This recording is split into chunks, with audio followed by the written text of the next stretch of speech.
welcome to The Drama Coach.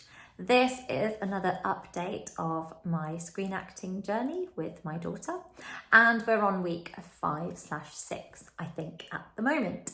So this week, it's been really fun and really exciting, these last 2 weeks, but they have been very much the same sort of things. Lots of self-tapes, callback self-tapes. It's been fun and creative because each one's different. So it's line learning, getting used to line learning. But it's been nothing different to the last week, if that makes sense, in terms of what we've been doing. It's really just all about self-taping. Now, I know you don't have to be off script for self-tapes.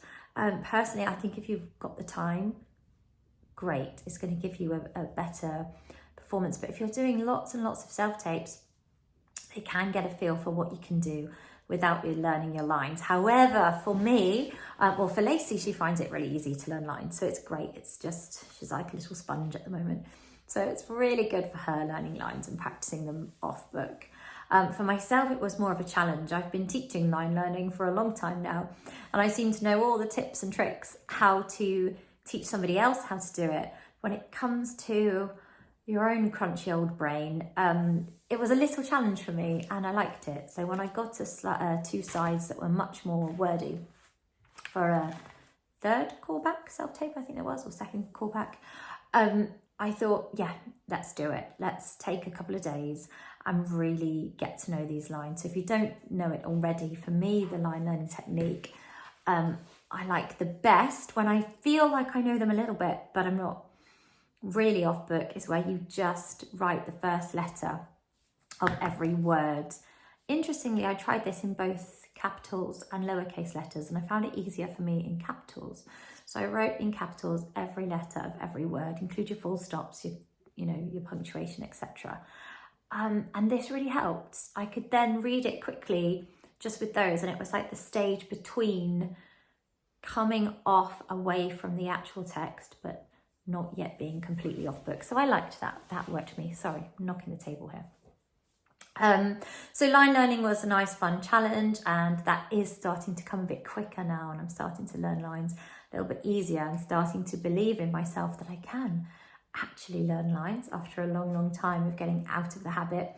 Again, for my 8-year-old, line learning is pretty easy for her, and the lines I've had to read in for her are quite simple so far, so we can just sort of fire that out and rehearse that whenever, at breakfast or walking home from school. It's been a really fun bonding experience that we're doing this together. Got my husband a little bit more involved at the weekend so that he could record, because we had a self-tape to make that we were both in, having to go at a mother-daughter role, which again feels really nice and natural to play around with that, though the characters are different to us.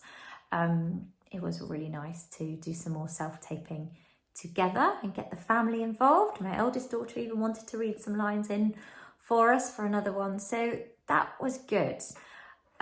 If you are trying to hold down a full-time job and start out in acting, that is going to be really hard. I'm lucky when the kids are at school.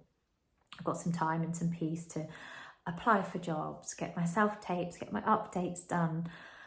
I don't know, honestly, at this moment, how anyone would manage. I suppose it's in your evenings and your free times. I don't find the light that great now, this time of year in the evenings, but you can just switch the lights on and get on with it. Maybe you can make your own little setup. I know a lot of actors have their mics and their lights and their sort of little booth or whatever, especially if they're doing voiceover acting. There's quite a lot that comes up for voiceover acting.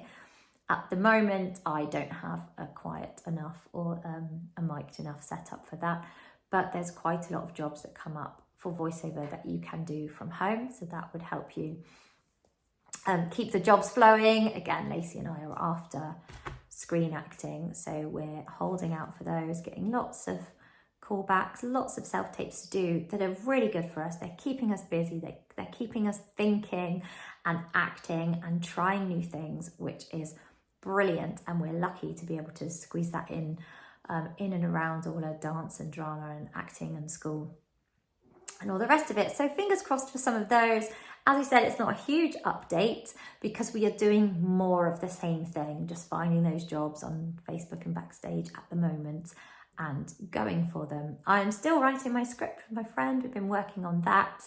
Not always in person. We tried over Zoom this week because she hadn't been very well, so that worked.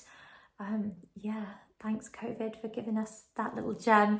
It was great that even though we couldn't get together, we could still get a lot of script writing done. And that's it really for week 5 and 6. Fingers crossed we have a little bit more to report back on in the coming weeks. Thanks very much for watching.